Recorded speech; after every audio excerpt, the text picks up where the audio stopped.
Yeah, okay. So we can let that gentleman go. Oh, yeah, okay, I'm How talking. about that? Yeah, very good.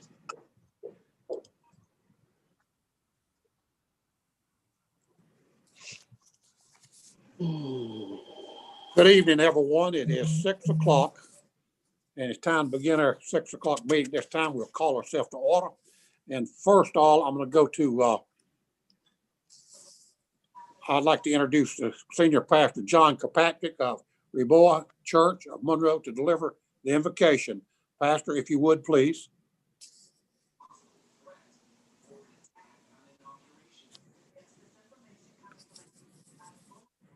Pastor Kirkpatrick.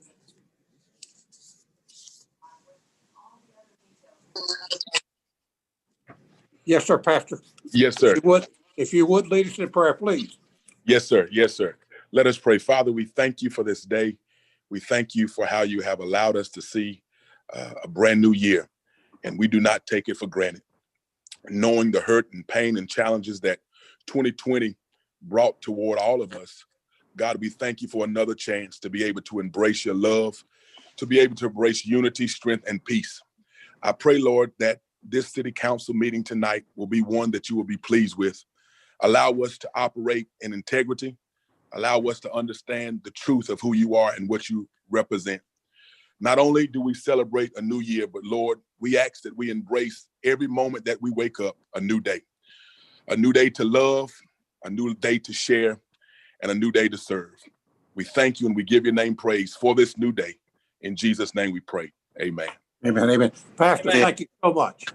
Yes, sir. Thank you. Okay, at this time, we're going to go back to the 4 o'clock agenda and do the last item, which will be item 5. Attorney Majid. Thank you, Mayor. I'm just waiting for Bruce can let me share the screen, or if he can go to item 5 and share that. I know many of you may have that printed up. All right, Bruce has started. Thank you. If we can go back to the strategic, Bruce, thank you. Most appreciated, sir.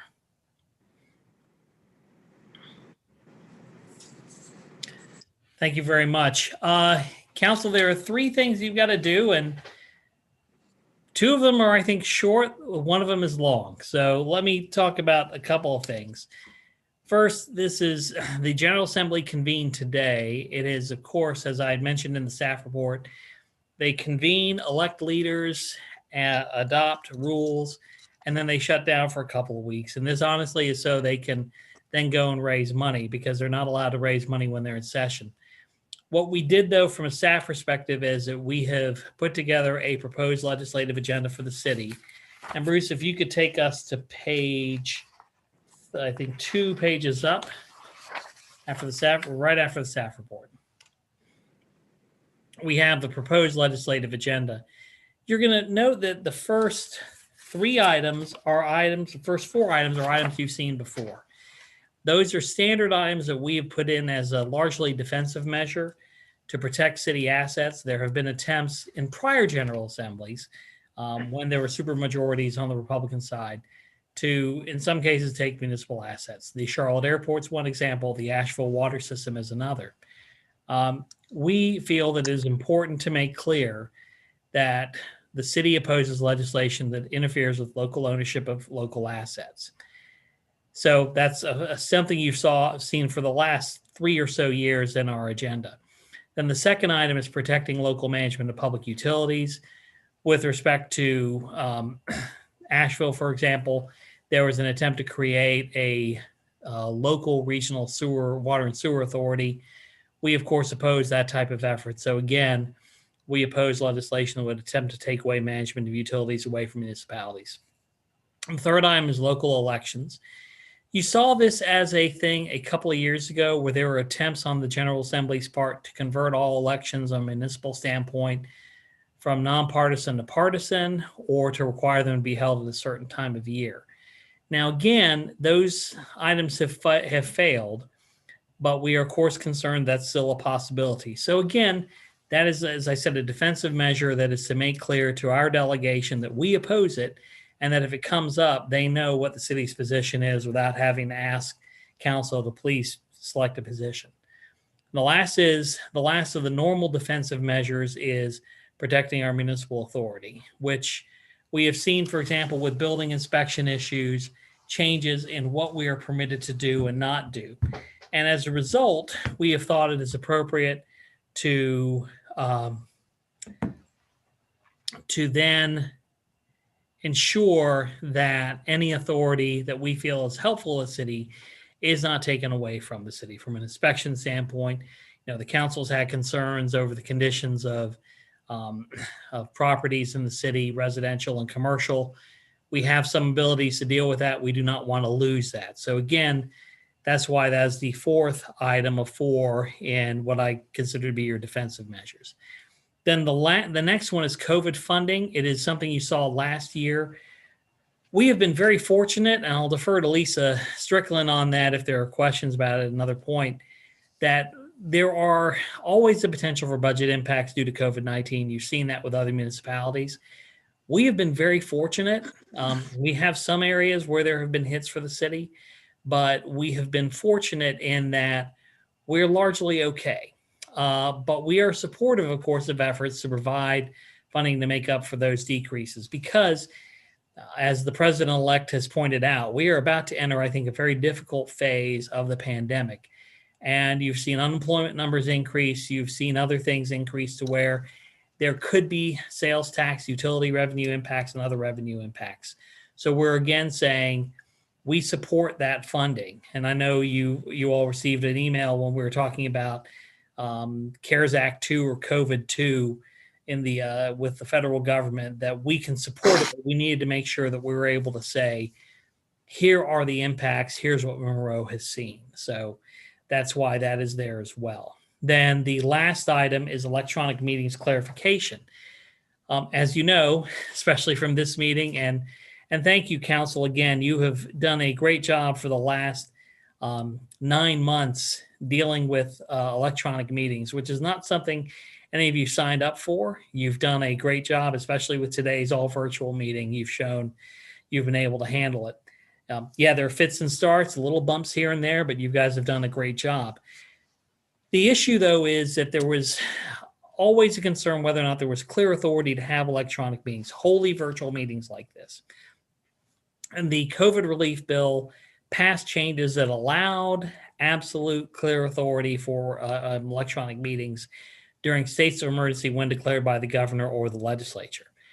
We're concerned that there are going to be times when we get through this pandemic, which we hope is soon, and when emergencies are no longer declared, that we may still need to hold electronic meetings for any number of reasons. One, because of a local emergency, or because we may recognize that it might be more appropriate to sometimes have a meeting on a very short notice basis instead of requiring all of you to come into city council, to the council chamber, come to city hall, that we could do this way. And so what we are seeking from the General Assembly is a clarification that the authority that's been given would be something that we could use at our discretion. That's something that several state agencies, other local governments all feel is an important thing to look at. So that's why we're asking for it. So those are the items that are in your city-generated legislative agenda. And it is, I think, the easiest part. It is the second easiest thing on your entire agenda tonight. So I'm happy to answer any questions about that, and then we can talk further about what to do with this. And then, of course, the other 2 items for your consideration. So I'm happy to answer any questions, Mayor. Okay. Mayor Kill, go to council. Any council member have a question?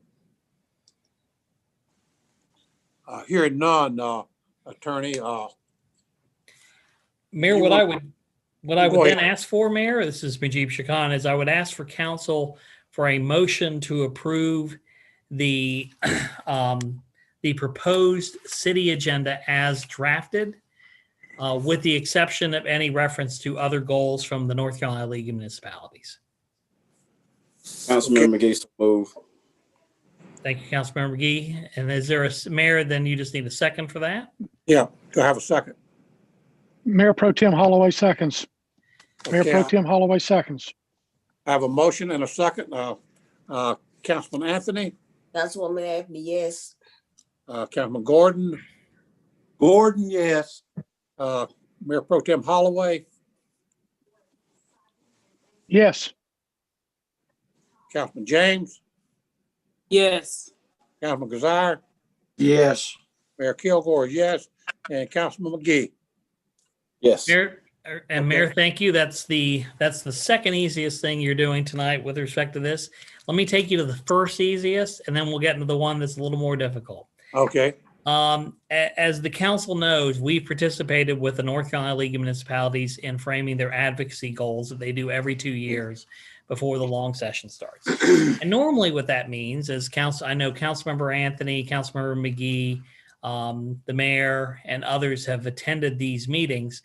You'll have a meeting typically in Raleigh where the city will have an ability to vote on the narrowed down goals. The goals process starts earlier in the year or in the year, and we basically then work on specifying goals. In fact, I think there were something like 450 different proposals that were made by local governments across the state, and they've been narrowed down to 17. Now, what we would normally do is we would go to Raleigh and go to a wonderful meeting, spend a good bit of the day working on those issues, and then approving the advocacy agenda.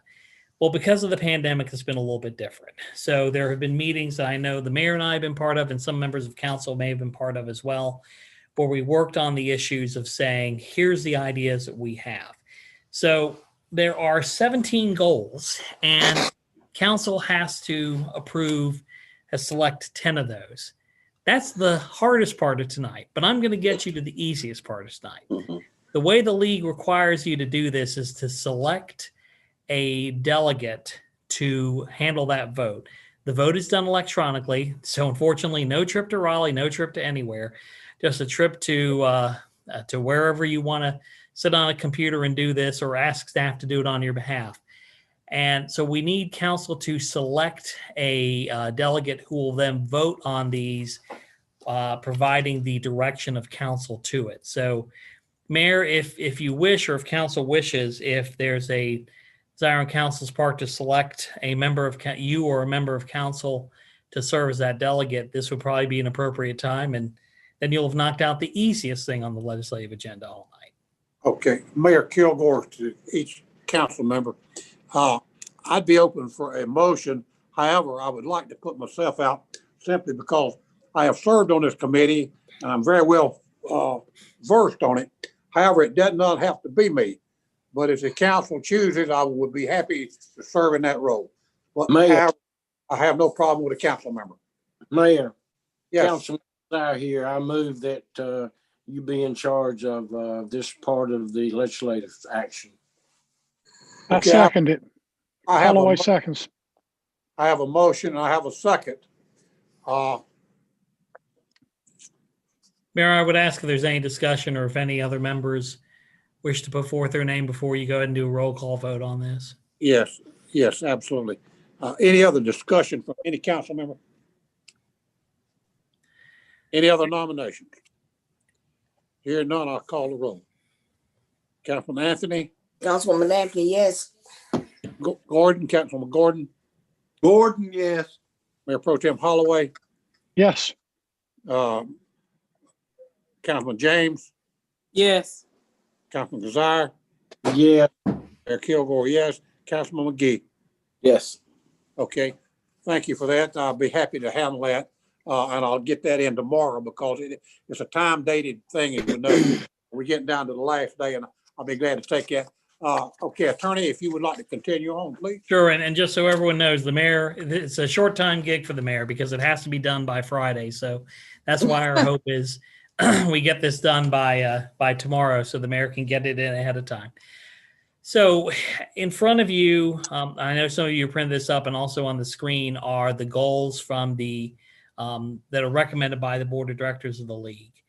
And it's a set of 17 goals. So you have a couple of options. If council has clear goals of the 10 of the 17 that it clearly agrees on, and you've discussed it, we can go ahead and say those are it, and then we go forward.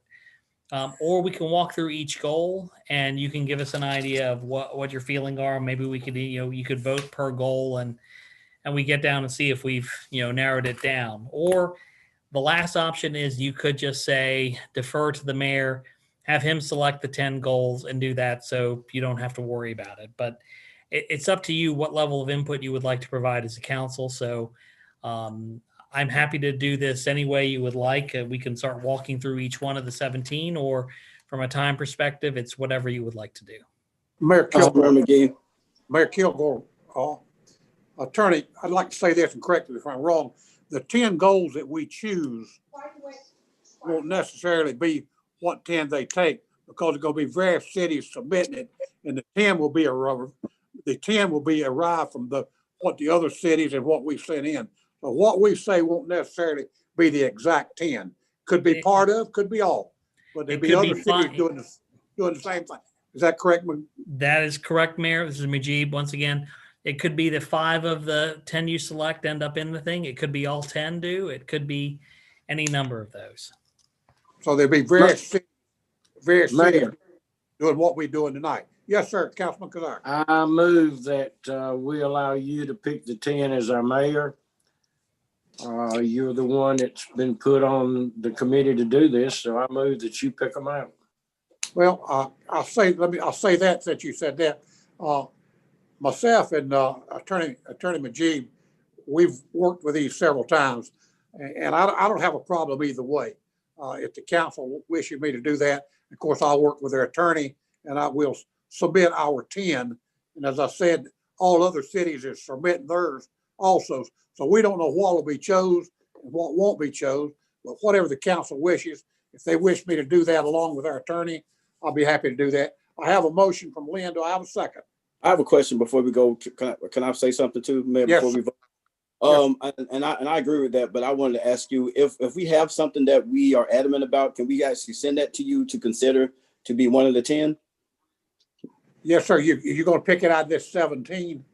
Yes, sir. But I can email it to you at a later date or however you want that done, and I could just send Certainly, you. if it's something there that you would like to send me, I'd be glad to work on that.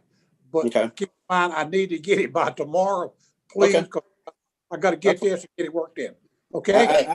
I actually had gotten my 10.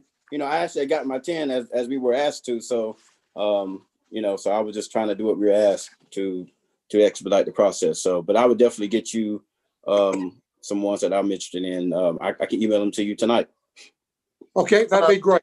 Okay, Councilwoman Anthony, Yes. prior to the second, I agree that it's something we're really passionate or adamant about getting it to you. And I know that the time is limited. So I'd like to give you my 2 now. It was 1 and 6.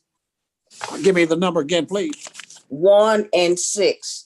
1A6. 1 and 6. So that would be the grant local. This is Mujib. That would be the broadband infrastructure. For broadband and increasing state funding to support transportation development and operations. Okay. Okay. All right. And I second the motion. All right. I have a motion and a second. So all in favor, Councilman Anthony, Councilwoman Anthony, yes. Councilman Gordon, Gordon, yes. Mayor Pro Tem Holloway, Yes. Councilman James, Yes. Councilman Kazar, Yes. Mayor Kilgore, yes. Councilman McGee. Yes. That'll be fun. Thank you. I'll be happy to do that, and I'll work with our attorney on behalf of that, and I will get those submitted to Raleigh by Friday. And Councilman Anthony, I've got yours, and Councilman McGee, if you got your numbers, I can take them now, or you can send it to me. Okay, I can send it to you. Okay, that'll be fine. All right, I'll be glad to take care of that. So Mayor, okay. if I might, this is Mujib Shakan. Councilmember Anthony, what was your second item? Because I thought 6 was Number 6, housing. in state funding to support transportation development and operations. Okay. you got that number, attorney? Yes, that's towards the end, but yeah, we'll know exactly where you're talking about. Thank you, ma'am. Okay. But you know what? Well, you know what, Mayor? I can actually give you the one. I had picked out 8, and you can take or leave any of them. I'll go ahead and give you those if you want to do that real quick. That'll be fine. Okay, so the first 3 on the first page. So the grant local governments, and then the secure federal and state aid directed to municipalities. Which number is that, Councilman? Actually, it's the first 3, since they're not numbered. You know, it's the first 3 on page 35. So Okay. that one. So those first 3, and then go ahead to revitalize vacant and abandoned properties. Right there. Councilman, let me interrupt you 1 minute. Can you send that to me? It'd be easier for me. Yeah, I will. Mayor, I'm actually, Mayor, this is Majib. I'm actually, I think, getting it down as well. But if You getting it down? Okay. I am, Okay. so if Councilmember McGee wants to keep going, I can. Yeah. Okay, great. Go back to it. The Mayor. Good. Okay, and then the revitalize, that one right there, and then increase state and federal funding for affordable housing, and then create a permanent and adequate funding stream for local infrastructure needs, and then improve statewide funding and support for LEO training focused on use of force, mental health, and de-escalation skills. Oh, and then the last one on the last page. On the last page is increase in-state funding to support public transportation development and operations. And that concludes my list. So thank you. Okay. I just want to go ahead and get it to you so I won't hold you up. That's great. Thank you, Councilman McGee. We'll get that, and I'll get with my attorney on that. Is any other council member have anything else? This Councilwoman James. So when you get your list together, will you email us what you gonna send in to them so we'll know? Be happy to. All right, thank you. Yes, ma'am. Mayor, this is Majib. I would ask if any other council members have any requests that they put in for their preferences. If you could send that to the mayor and to me by tomorrow morning, that would be most helpful. If you have any preferences, but if not, we'll work from what we've heard today. What time would be a good time for me to meet with you tomorrow, attorney? Probably early afternoon. It's my Thursday where I end up having to supervise the remote learner in my house. So, okay. You got a particular time? Let's say 1 o'clock, Mayor. That would be great. All right.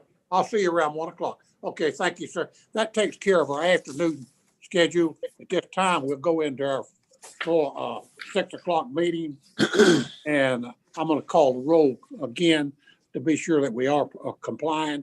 And I'll be calling the roll now for the 6 o'clock meeting. Councilmember Anthony. Councilwoman Anthony here.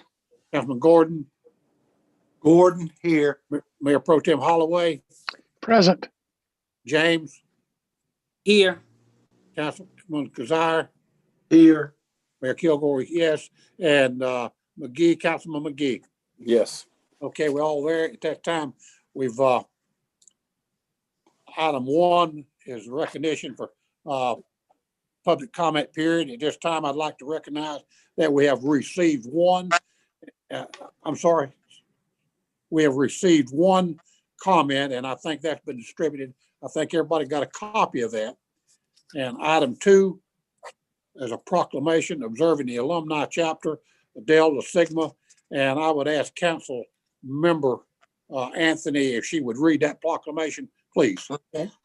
Proclamation observing Union County Alumni Chapter of Delta Sigma Theta Sorority Incorporated Day.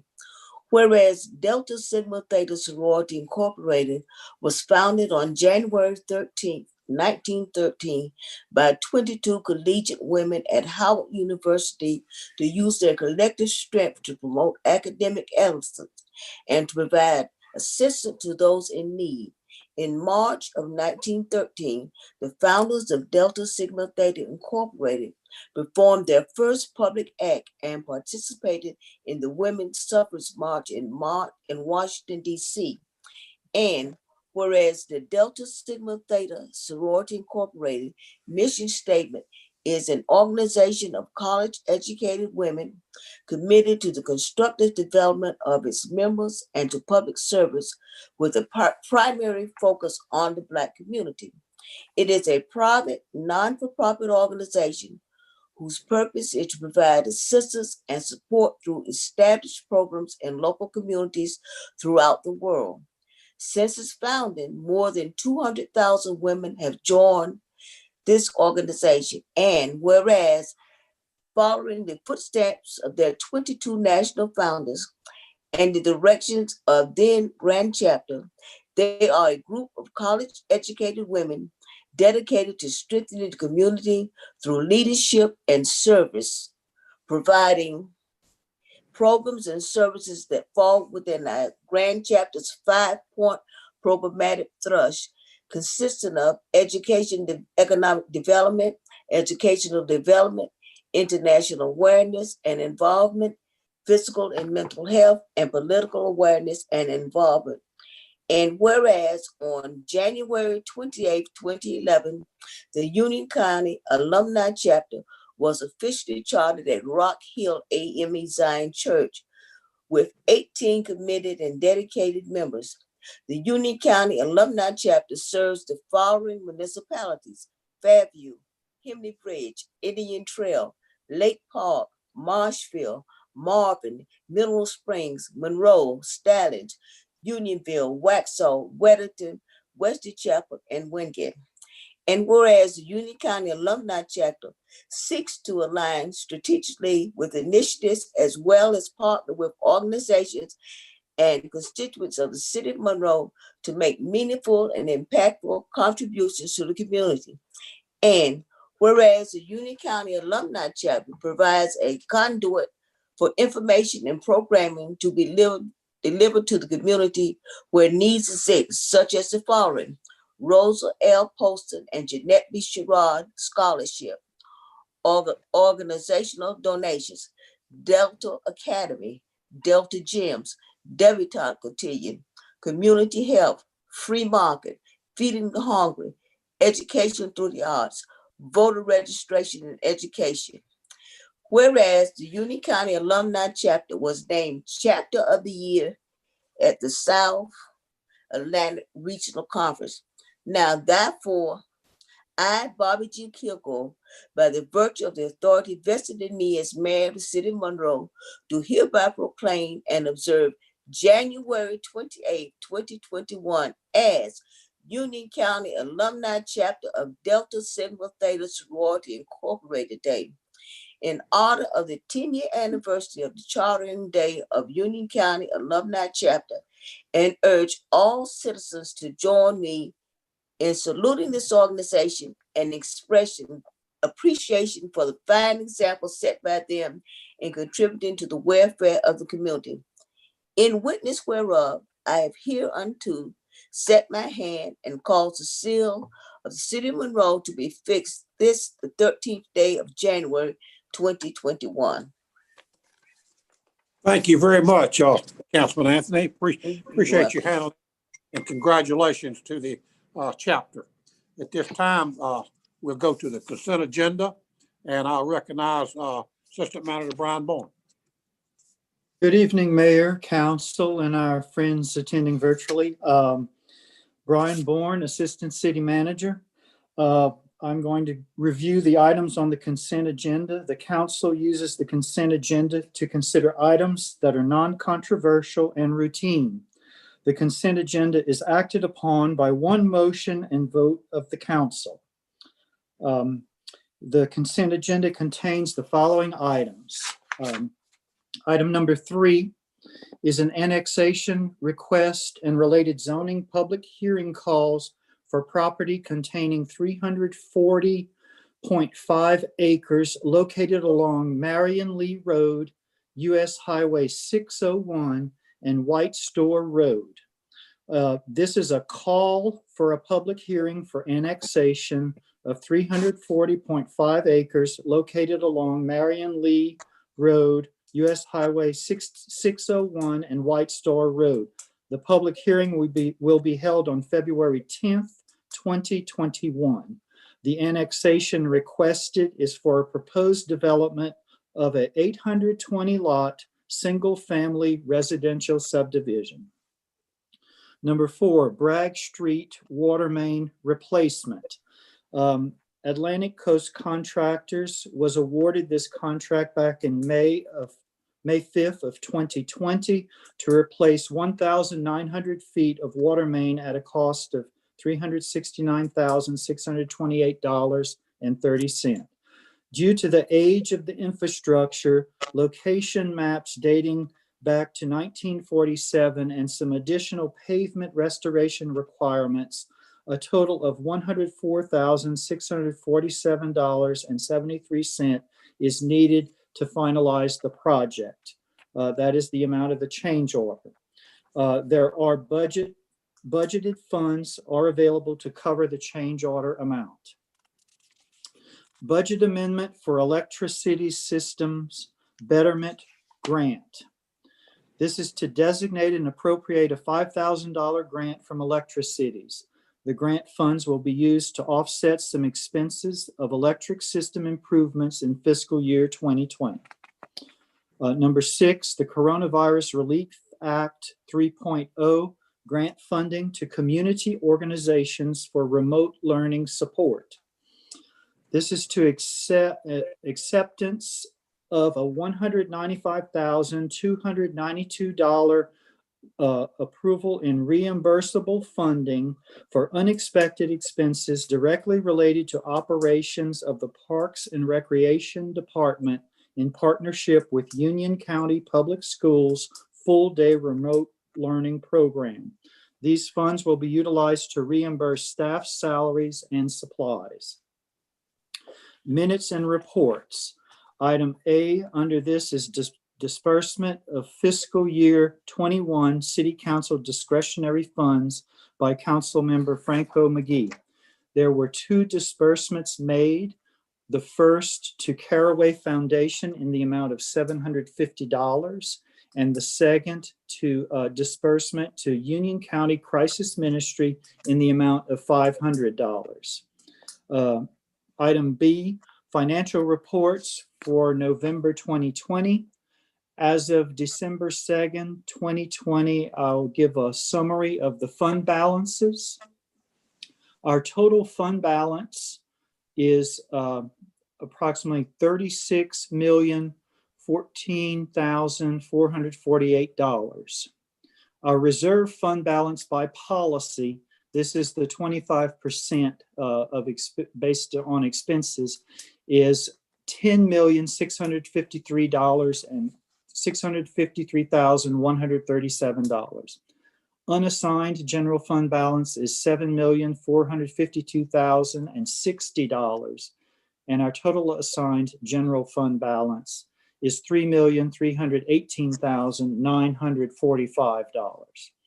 Items C through G are minutes from various boards, committees, and commissions. Item H, summary of contracts awarded, change orders approved, and city manager's settlement of claims. There were 40 contracts that were awarded and 8 claims that have been settled. Item 8, ordinance amending our Code of Ordinances, Title 3, Administration, Chapter 32, Boards, Commissions, and Departments, Section 32.003, Planning Board, A, Organization, Rules, Meetings, and Records. This is to revise the Planning Board's specific quorum requirements of 6 members. This will allow the quorum to be calculated by a simple majority of board members, excluding vacancies.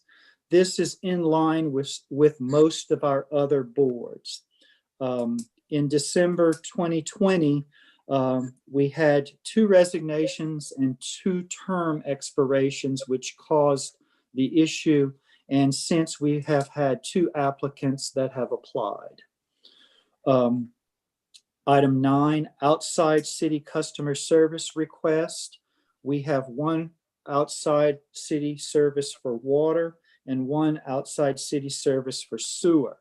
Requesting approval for city water service at 521 Dease Road and sewer service at 2103 Stafford Street Extension.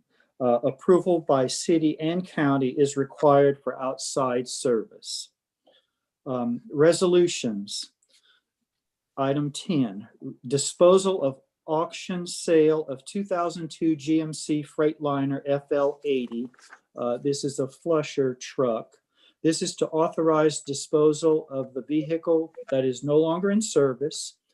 Council approval is required if the market value of surplus is believed to exceed $30,000.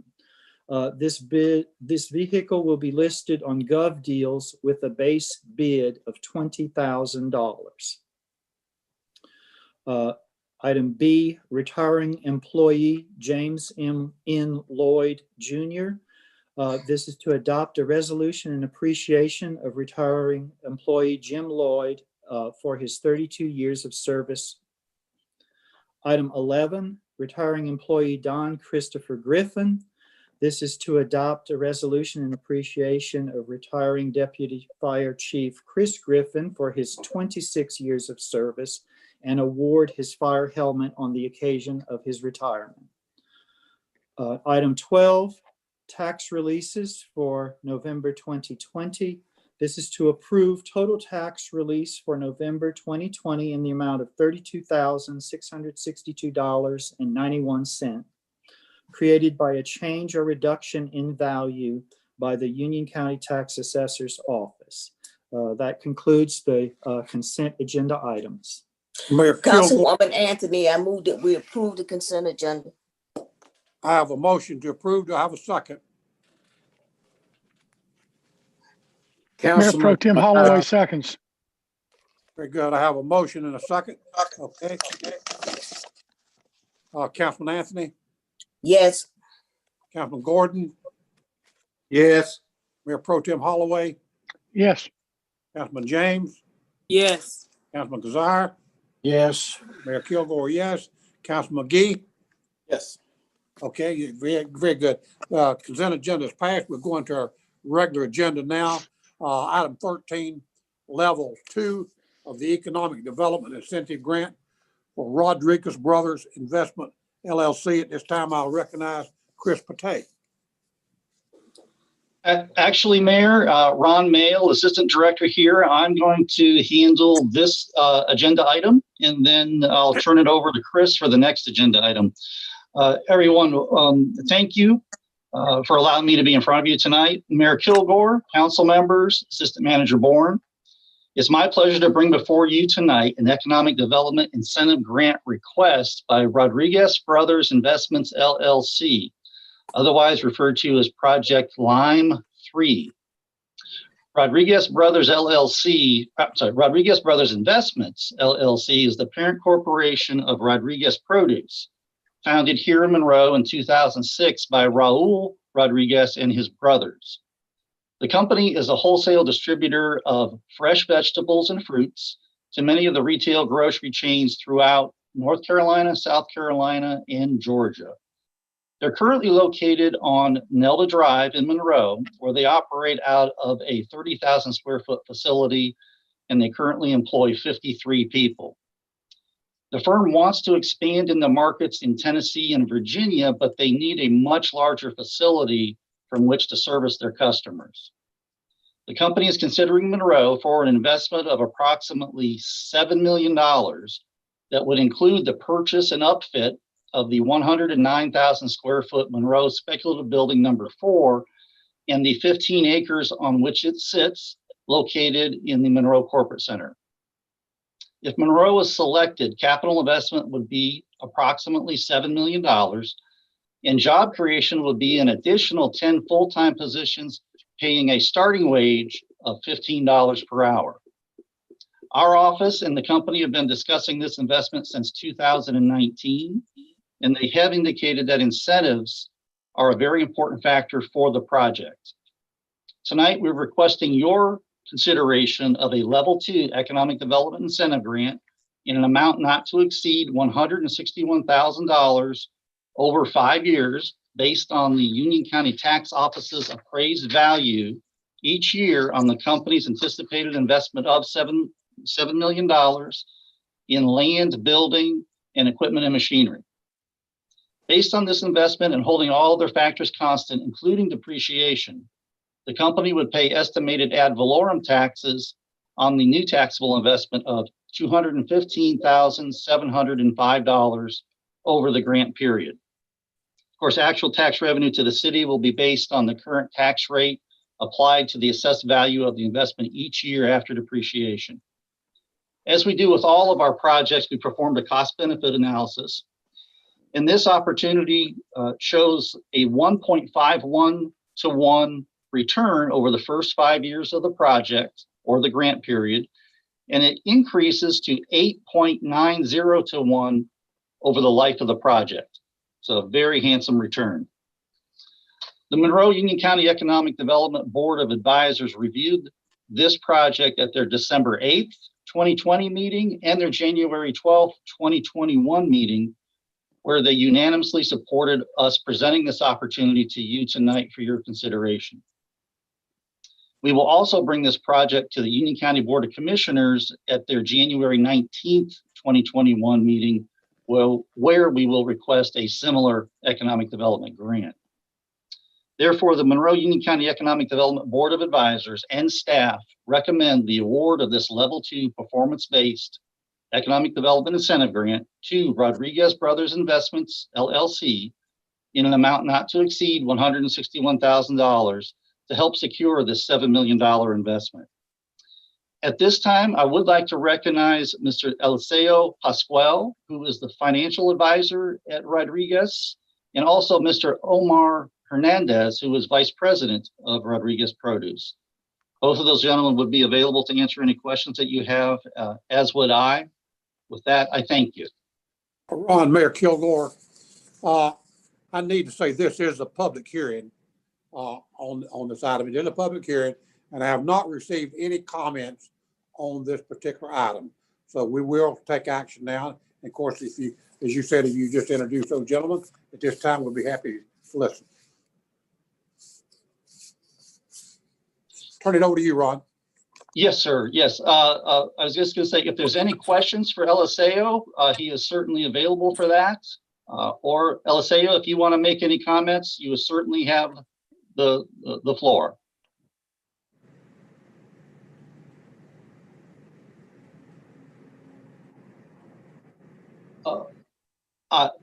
I'm sorry, gentlemen. Eliseo is still muted.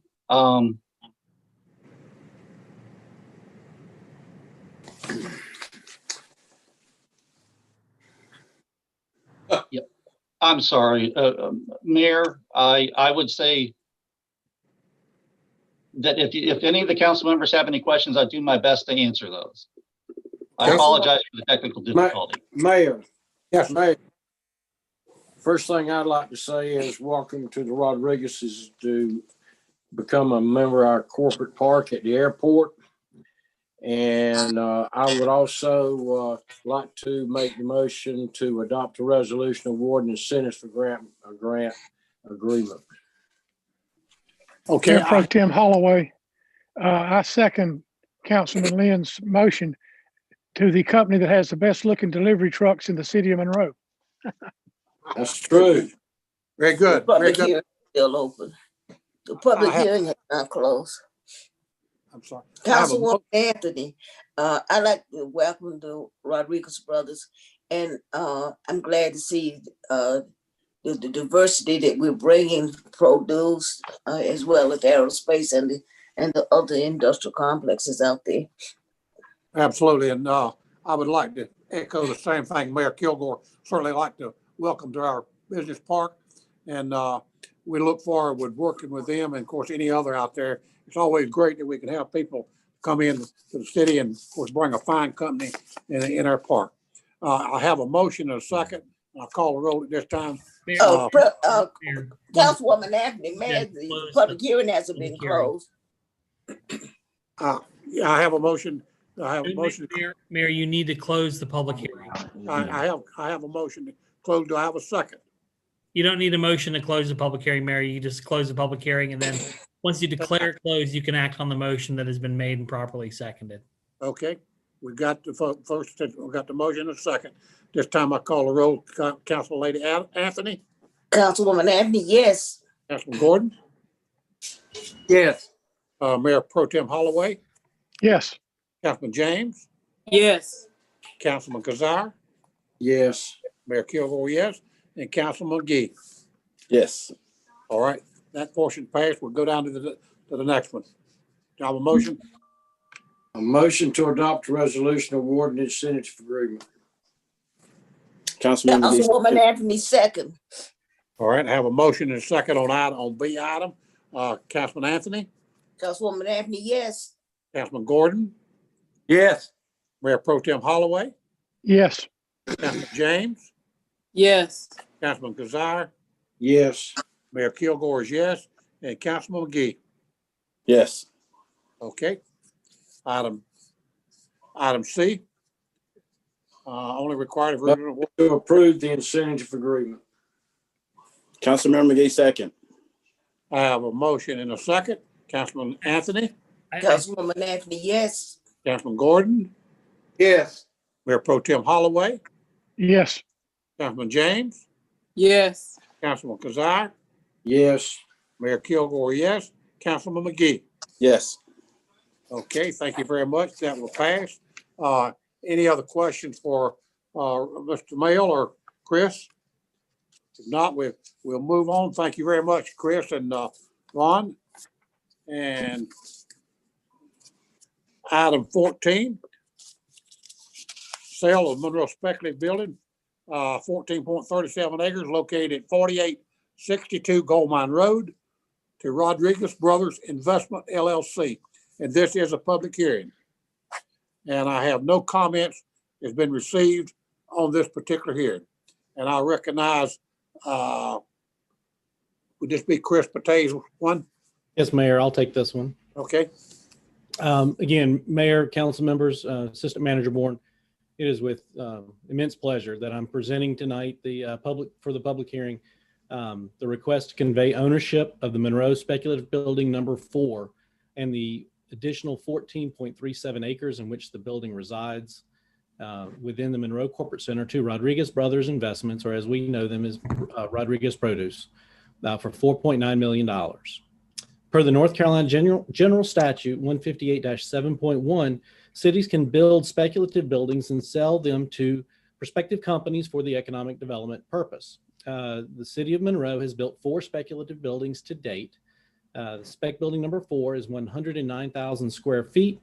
And again, as we've said, resides on 14.37 acres within the corporate center.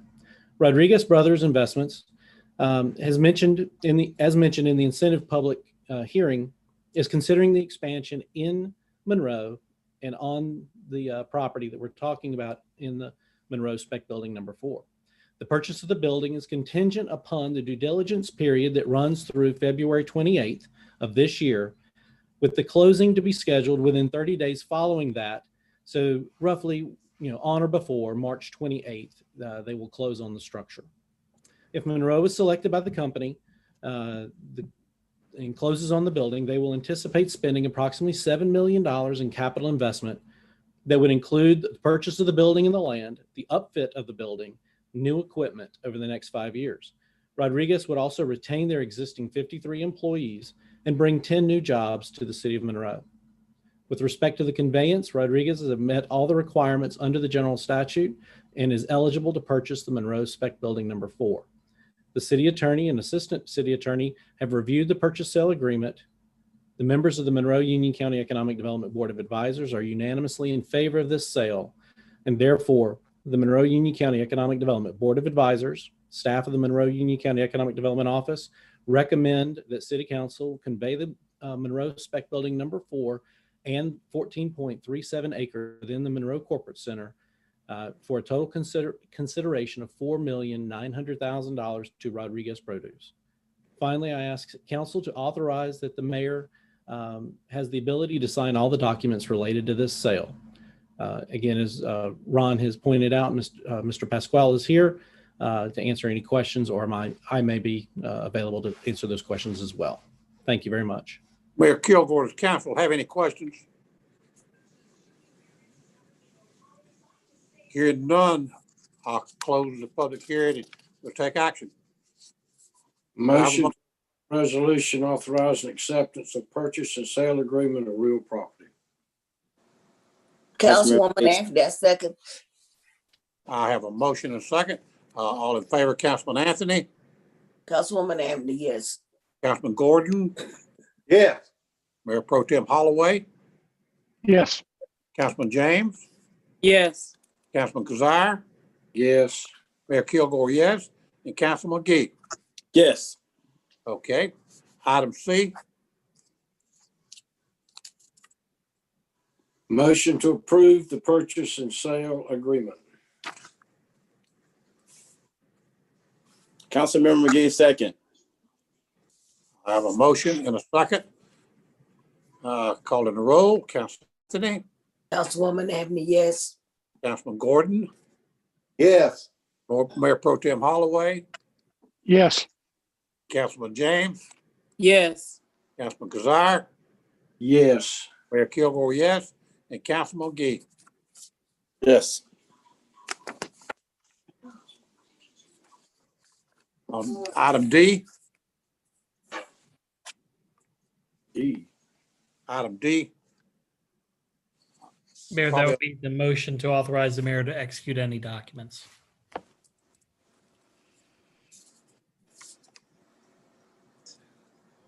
do I have a motion? So move. Councilwoman Anthony, so move. I have a Motion. motion. I'm sorry, I have a motion. Do I have a second? Councilman Kazire, I second it. Okay, calling the roll. Councilman Kazire, Anthony, Yes. Councilman Gordon, Yes. Mayor Pro Tem Holloway, yes, Councilmember James, Yes. Councilman Kazire, Yes. Mayor Kilgore, yes, and Councilman McGee. Yes. All right, that will pass.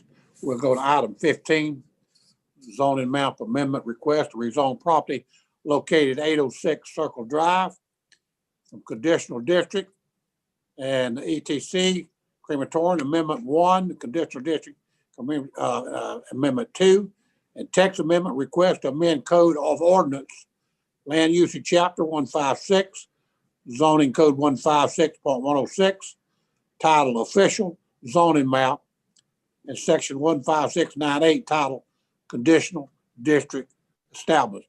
That's item 15, and it is a public hearing. I have received no comments, written or otherwise. And I believe at this time we'll recognize Doug Britt. Yes, sir, Mayor. Mayor and Council, can everybody see my presentation? Can you hear me? Yes, sir. Okay. Okay, this is a conditional district to rezone the property located at 806 Circle Drive from conditional district ETC crematorium amendment 1 to conditional district ETC crematorium amendment 2. The applicant's requesting the zoning map amendment in order to construct a 1,900 square foot addition to the existing facility, as well as to be able to hold funeral services and memorial services in conjunction with their existing business. The subject property is outlined in blue. And also just to note, the property owner does own the adjacent property to the north, which is a vacant parking lot.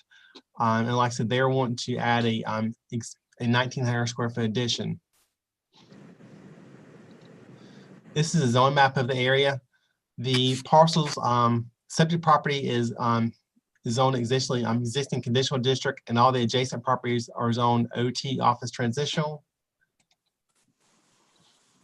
This is a site plan. I've highlighted the area in yellow that shows the addition, and with the current parking in the existing facility on site and stayed the parking lot to the north on the adjacent property is theirs as well for a total of 60 parking spaces.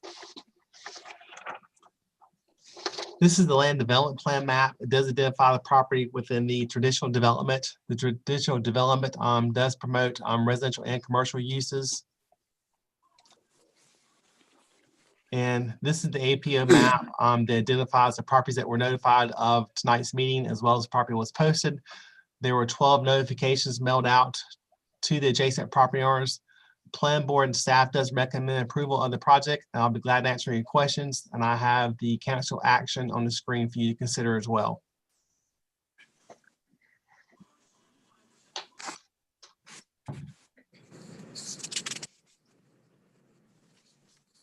Mayor Pro Tem Holloway makes a motion to adopt the resolution approving land development plan compliance. Excuse me, before Councilmember Holloway, Mayor Pro Yeah, Tem does that. I the mayor close would the need to public, Close the public hearing. Okay, close the public hearing at this time, and we'll take action. Do I have a motion? Mayor Pro Tem Holloway makes a motion to adopt the resolution approving land development plan compliance. Councilwoman Anthony seconds the motion. I have a motion and a second. Calling the roll now. Councilman Anthony, Yes. Councilman Gordon, Yes. Mayor Pro Tem Holloway, Yes, Councilman James, Yes. Councilman Kazire, Yes. Mayor Kilgore, yes, and Councilman McGee. Yes. Okay, that will pass. Councilwoman Anthony, motion to adopt ordinance amending section 156.106. Mayor Pro Tem Holloway seconds. Okay, that's item C, is that correct? Yes, sir. That is item C. You're correct. Okay, yeah, I want to be sure. Okay, I have a motion and a second on item C. And I'll call Councilman Anthony, Yes. Councilman Gordon, Yes. Mayor Pro Tem Holloway, Yes, Councilman James, Yes. Councilman Kazire, Yes. Mayor Kilgore, yes, Councilman McGee. Yes. All right, item D. Councilwoman Anthony, motion to adopt ordinance amending section 156.98. All right, I have a motion. McGee, second. I have a motion, a second. Okay, Councilman Anthony, Yes. Councilman Gordon, Yes. Councilman Holloway, yes, Councilman James, Yes. Councilman Kazire, Yes. Mayor Kilgore, yes, and Councilman McGee. Yes. Okay. Go into item 16. And this is a public hearing also. And I do have some, we did receive some written comments. We had received one in favor, one item in favor. We have 4 comments received in opposition. I don't need to read those names, do Attorney McGee? No, sir, you do not, counsel. Okay.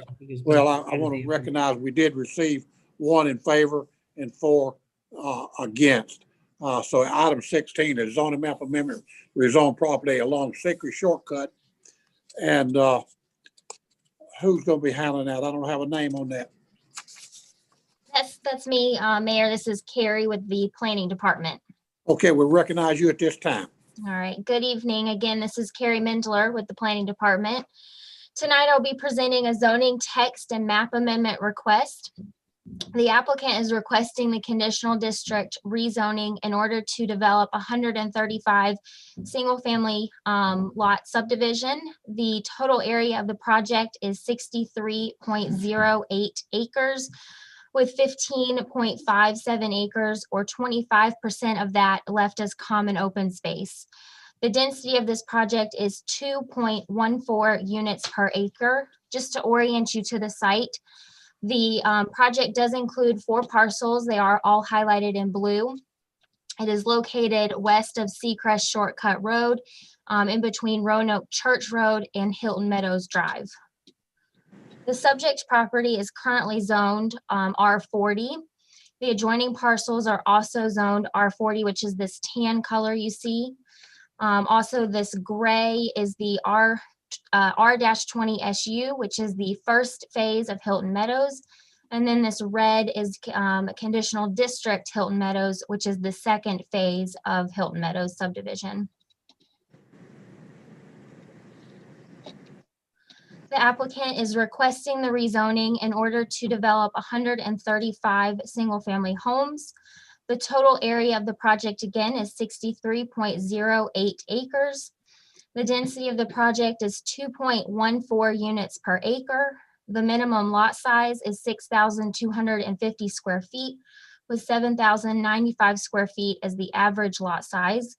The proposed setbacks are 20 feet for the front and rear, 5 feet for the side, and 10 feet for corner lots.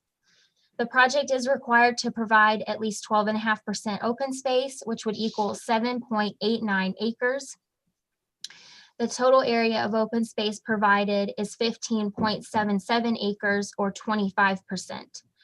8.04 acres or 13% of that provided open space is located within the floodplain.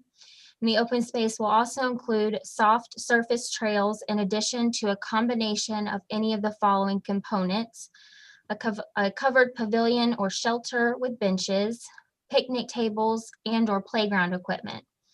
All blue line streams on the site have been provided with a 50-foot buffer on both sides. Just to orient you to the site a little bit, as I stated, the project is located off of Seacrest Shortcut, which is here. There will be soft surface trails, which is this dashed line scattered throughout the site and some of the open space. And then the floodplain is located towards the back of the property. Additionally, there are some streams that run through this property. Again, those are being provided with the 50-foot buffer requirement. As far as landscaping, street trees will be provided at a rate of 1 tree per 50 linear feet on all houses will have at least 2 yard trees. Additionally, a 50-foot landscape buffer will be provided along Seacrest Shortcut Road. Each home will have a minimum of a 2-car attached garage. All front load garages will have carriage style trim and/or hardware that mimics carriage style doors, and driveways will be able to accommodate at least 2 vehicles. A 5-foot wide sidewalk will be provided along both sides of the interior roads throughout the development, and an 8-foot wide sidewalk will be provided along the frontage of the project on Seacrest Shortcut Road. This development is proposed to be accessed by one entrance off of Seacrest Shortcut Road, a northbound left turn lane, and a southbound right turn lane will be added to Seacrest Shortcut Road to access this development. Additionally, there is a proposed connection to Sonoma Way through the Hilton Meadows subdivision at an existing right-of-way stub out. The developer has submitted a set of elevations for your consideration. The developer is proposing the homes will be a minimum of 1,700 heated square feet. The proposed exterior building materials will include fiber cement, stone, stucco, and/or brick. Vinyl and metal will only be used for trim work. At least 25% of the front elevation shall consist of brick or stone. The development falls within the Porter Ridge Elementary, Piedmont Middle, and Piedmont High Schools for the 2020-2021 school year. As far as neighborhood notification, get this to load. The applicant did hold a virtual neighborhood meeting on September 16th, 2020. Both the video conference and dial-in phone conference options were available to participants. Approximately 17 individuals attended this meeting, and a summary of that meeting was attached to your staff packet as well. Staff also posted notification signs for this proposed project 10 days prior to the public hearing. And we also sent 93 official rezoning notification letters to adjacent property owners located within at least 150 feet, again, 10 days prior to the public hearing. This map, again, just shows the subject properties with the red stars. This red buffer is the required 150-foot buffer requirement. And then all of the blue highlighted parcels indicate the parcels that we sent letters to. The land development plan indicates this area is suburban. Typically, residential uses will take the form of neighborhoods with uniform housing types and densities. And mix of housing types and lot sizes is preferred in these suburban locations. Multimodal connectivity between neighborhoods and to nearby centers also should be emphasized. The density for suburban residential is 2 to 4 units per acre. The proposed project is consistent with the future land use plan. And then planning staff and planning board recommend approval of the rezoning. I'll be happy to answer any questions you may have. The applicant and their engineer are also online, and they have a short presentation if you'd like, or they can answer any questions, and I'll be happy to answer any questions you may have as well. Mayor I got a question. I'm definitely not in favor of any connectivity between this development and Hilton Meadows. All that does is take the quality of life away from the adjoining neighborhood, kids out playing, and all of a sudden you've got cars coming from another neighborhood. So in order for me to be on board on this, there's going to have to be something stipulation put in there that there will not be any connectivity between these two subdivisions. Mayor Pro Tem Holloway, I concur. Sonoma Way needs to be made into a cul-de-sac, or just it just stop right there. Does not need to connect into Hilton Meadows. That was one of the opposition's letters we got.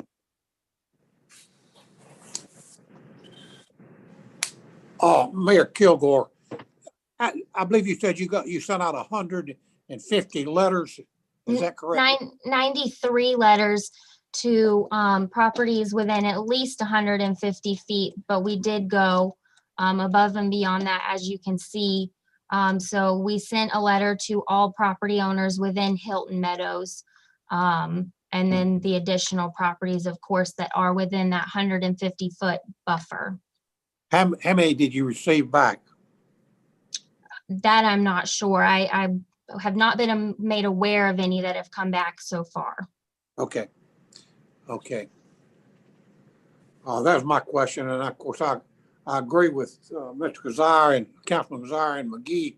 There ought to be some way they could close that out or cul-de-sac it. Whatever is the proper way to do it would be what I would say also. That's certainly up for council's discussion and your consideration. Obviously, that has been done on past past projects, whether it's a fire access or just connecting sidewalks and just having a fire gate in case there is access needs for the fire department or other emergency personnel.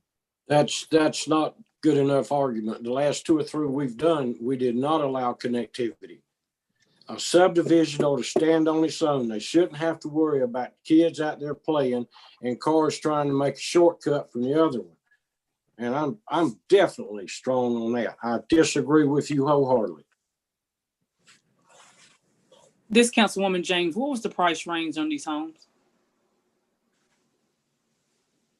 I do not have that information. The applicant should be online if they can be unmuted to address those questions. And they do have a presentation if you're interested in hearing that. Councilwoman Anthony, I don't know what the price point is, but I'd just like to say, I think we have 3 other subdivisions that have gone up on Secret Shortcut. And I'm really concerned with the amount of traffic. I travel that road a lot of times. It's a 2-lane highway. I'm not opposed to progress, but I think it has to be planned progress, and we need to keep in mind we have to also provide services. You know, we don't have enough officers and firemen right now, and so that's going to influence my vote greatly. But if there is a lot of discussion about what is needed or what is required, I'm gonna make a motion that we table this to get those questions answered. I'll second Miss Anthony's motion. Councilman. Hold on 1 second. Could those questions not be answered by the people that are that Carrie indicated are online? Councilwoman Abbott, they can say that, but I think you want to see things in writing, and I'm not distrusting them, but it's not done until the paperwork's done. I can address your question about price point. Can you hear me? Yes. Yes. We can Yes. hear So you, but before, sorry, Mr. Robertson, before you begin, council, this is Majib Shakan. I would just note from a land use perspective, you can't consider the price points, but you can obtain that information, but that can't factor into your decision. Correct. Okay. Currently, we're targeting the low to mid 300s in this project. Good Lord. I don't believe that. Council, What's the largest house that's going in this subdivision? The largest house that's going into this subdivision is 3,000 square feet. And the smallest? The smallest currently in our lineup is 1,830 square feet. Okay. And just to clarify as well, with the minimum heated square. I would remind everyone to please identify yourself. Sure. Come on in. So that goes for everyone, including me. This is Majib Shakan. Sure. This is Carrie with the planning department. Just to clarify the minimum heated square feet, they have proposed and indicated on the site plan that the minimum will be 1,700 square feet, which is larger than what we have been seeing with other residential projects. Well, as it stands right now, without total assurance that there'll be no connectivity, I can't vote for this. Councilwoman Anthony, I would just like to remind we have a live motion on the floor. And Mayor, Mr. Mayor, Councilmember Anthony is correct. You do have a motion to table. The clarification I would seek is if you wish to deal with that you set a date specific. However, Yes. I believe Mr. Mandel would like to answer some questions, so it may be that you continue discussion and on those questions before you get to any sort of motion to table. yeah, Mayor Kilgore, I was gonna say that the gentleman may want to finish his presentation. At this time, we recognize him again. Mr. Mayor, this is Matt Mandel with ESP Associates. Appreciate everyone's time this evening and certainly understand the concern for connectivity. We do have a short presentation. If you'd like us to go through it, we'd be happy to. Understanding the concern for the connectivity, with that on the table, I understand there's a motion on the table as well. We would respectfully like to request a deferral so that we had time to work through those connection items and issues